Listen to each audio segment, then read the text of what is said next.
we often underestimate what role we have to play as the people organization. We can lead this topic across the business. This is not just a people topic. This touches everything that we do, how we communicate. I really do believe that people and organization leaders really have the skill set to embrace this topic and to actually lead it across the business.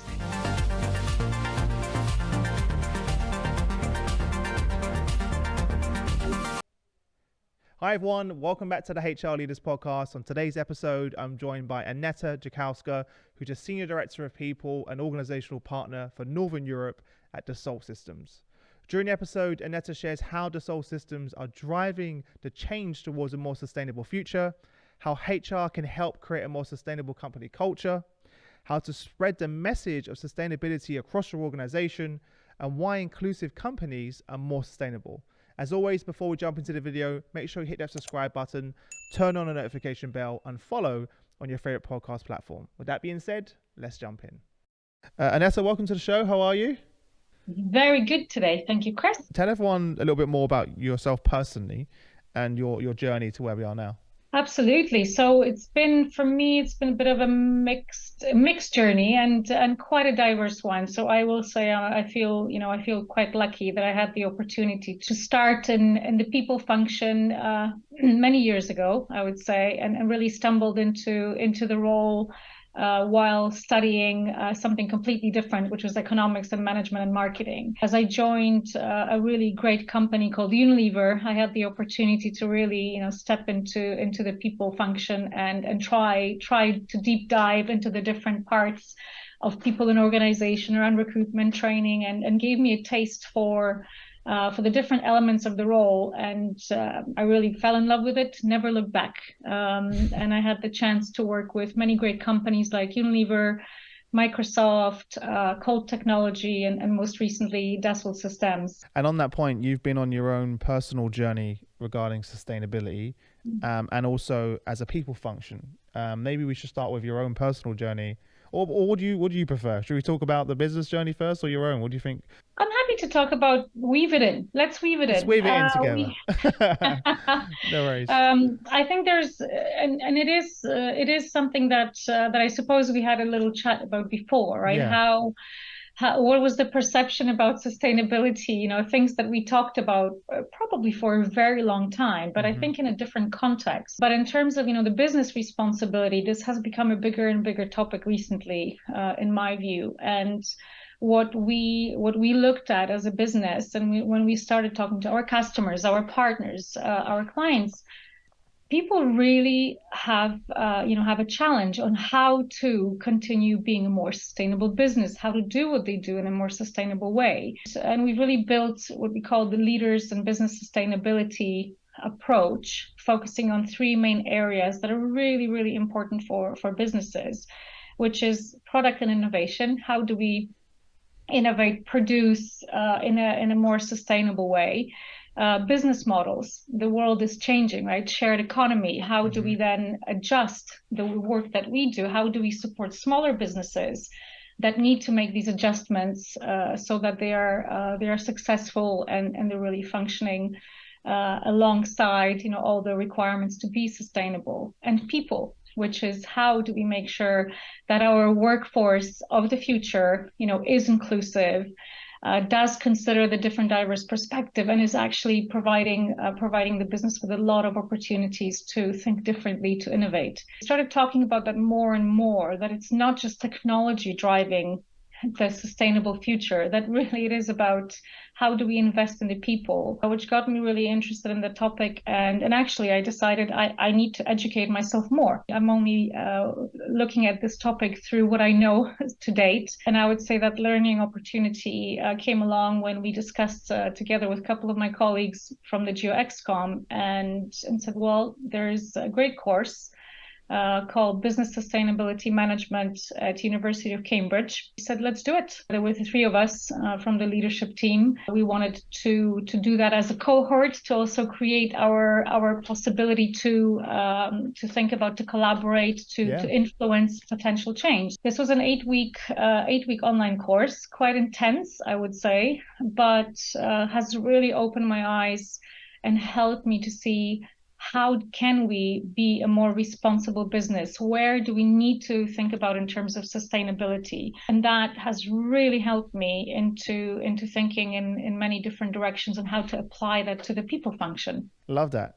What would you say is the main key takeaways you had from that course? We are all responsible. Everybody has a part to play, whether it's governments, whether it's academia, whether it's businesses. But without businesses, the governments will not move as fast. Without businesses, there might not be enough momentum created. We do have a responsibility to create that momentum. We do have a responsibility to also be ahead of the game as we have signed all the wonderful Paris agreements, but we're not making fast enough progress through the policy. So therefore, the businesses can also create, innovate, and really show the way so that the governments can follow. And from a practical sense, how have you translated that to the work that you're doing in the people function? Originally, we were thinking, okay, well, is it about creating the right environment? Is it about creating the culture? But at the same time, you literally, if you sit back and you look at the whole function end to end and the whole employee journey,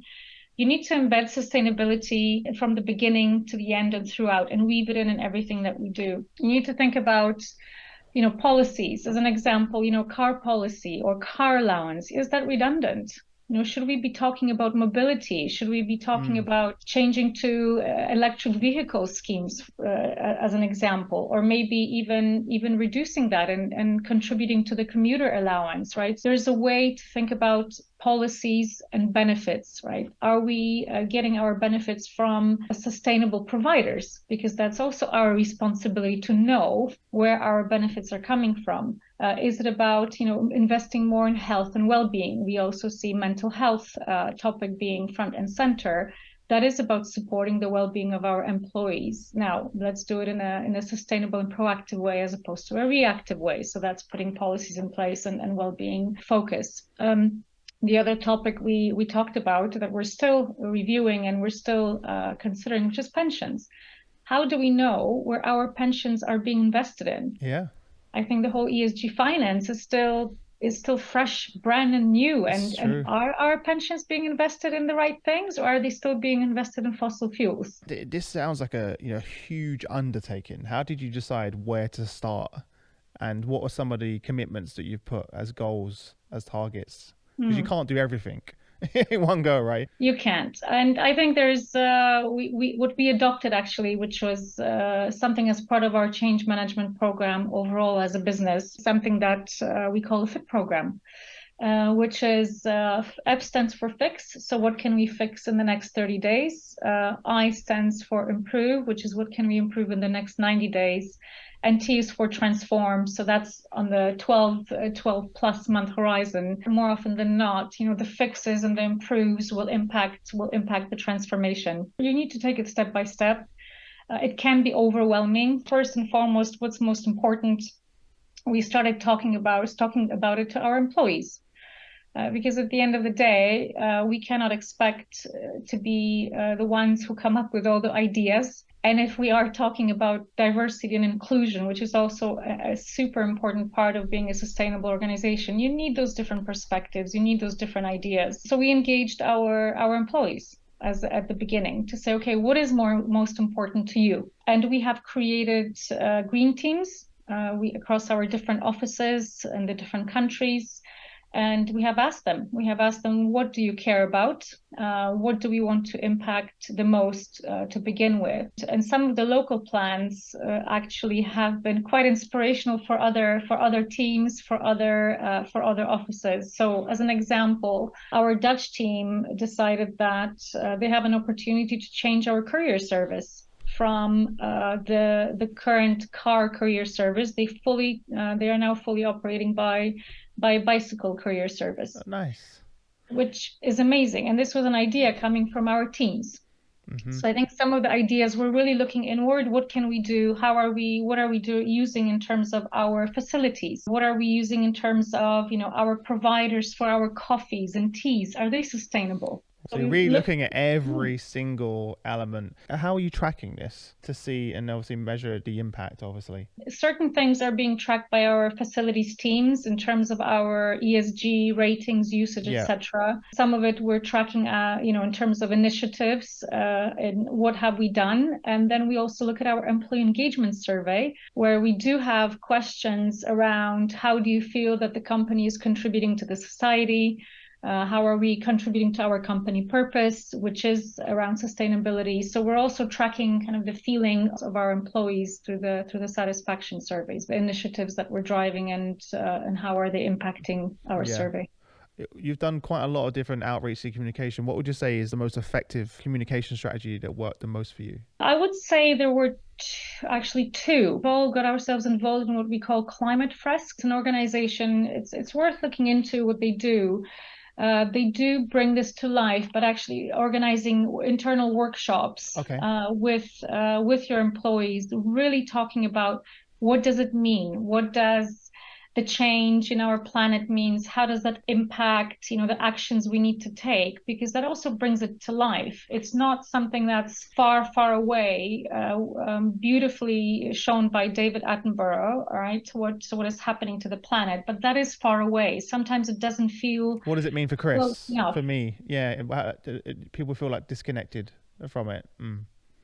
So this is about bringing it to what it means to us, right? How is it impacting us as individuals? And that helps to drive awareness, because awareness, it really is moving from basic compliance to awareness, so that people can really think about what are the actionable steps we can take, and really embracing it. So I think that awareness building is really important for people to understand the bigger picture, but also what does it mean and how can we make a difference individually. The other aspect, through our Leaders in Business Sustainability program, we have driven a lot of learning sessions. So again, it's part of learning, but we invested quite a bit in storytelling. So how can we get comfortable talking about sustainability, not as, again, a tagline or buzzword that is very far away, but how is that relevant to our customers? How is relevant to our clients? How can we tell our own story about what we're doing around sustainability as an employer? This was really around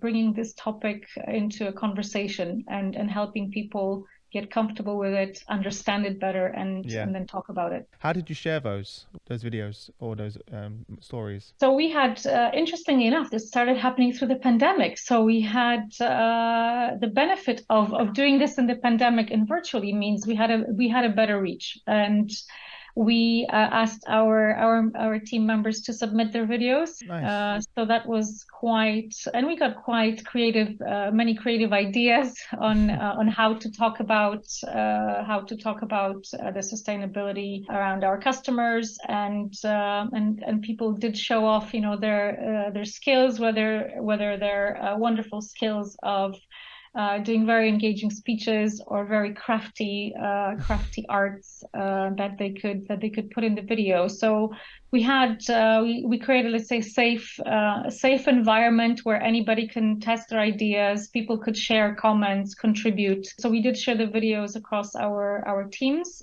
internally.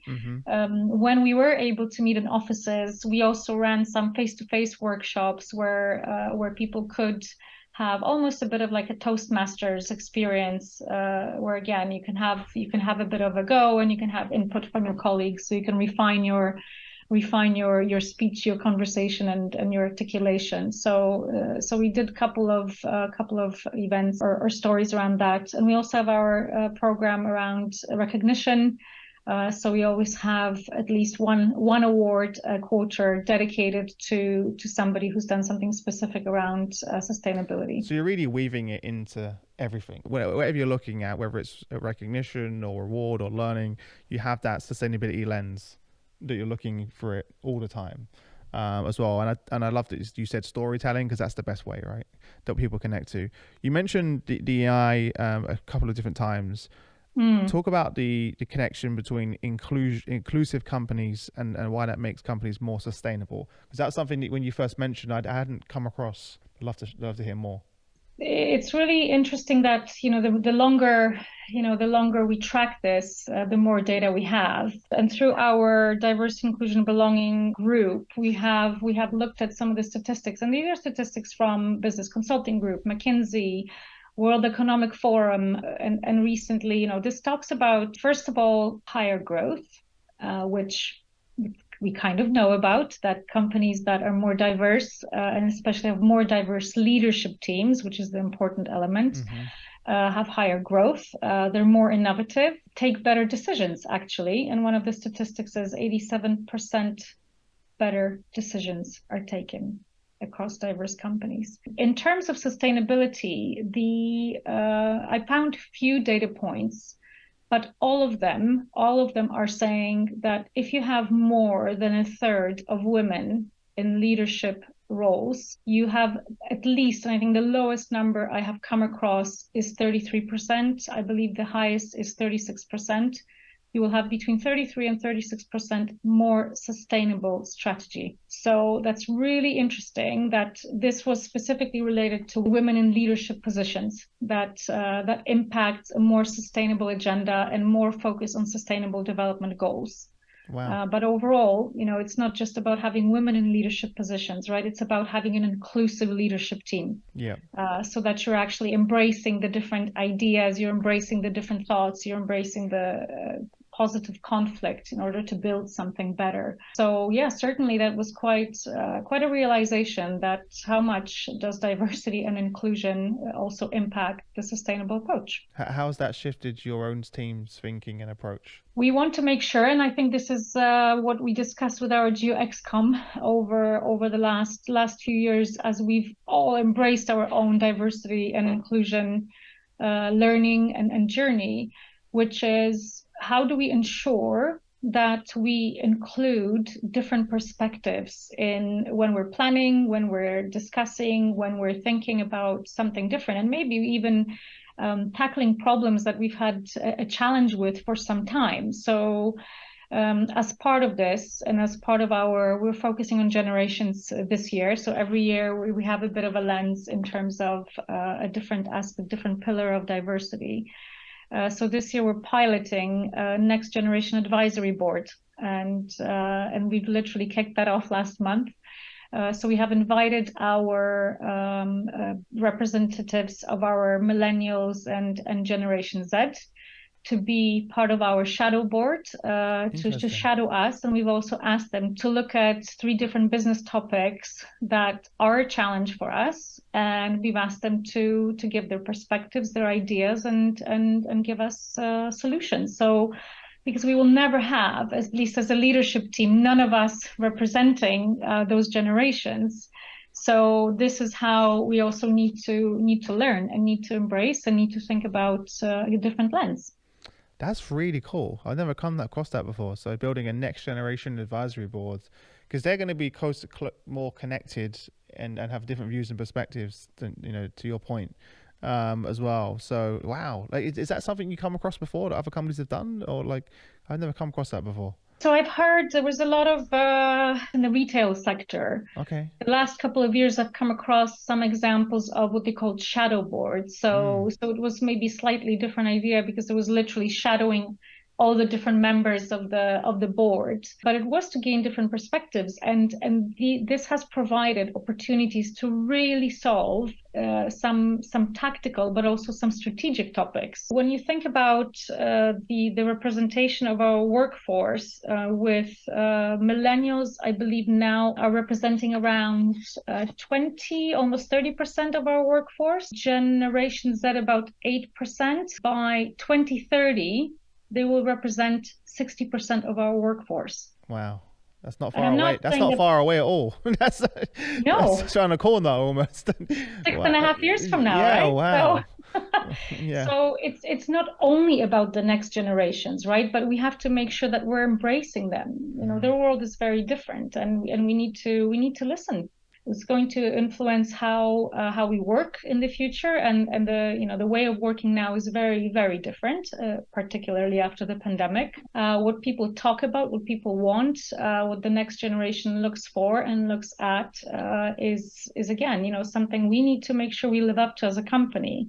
One of the interesting research from the EDIC Business School, I really want to make sure I credit them for that, is they talk about the three things that the next generations care about. And one of the first things is environment, inclusion, personal development. That's why when we talk about why is sustainability so important for the people function to embrace, is because this is really what's also important to our future hires, to our future leaders, to the talent that we need to attract into our business. And we better make sure we walk the talk, because they will scrutinize with the social media presence. We really have to make sure we are really embracing it, and there's no greenwashing.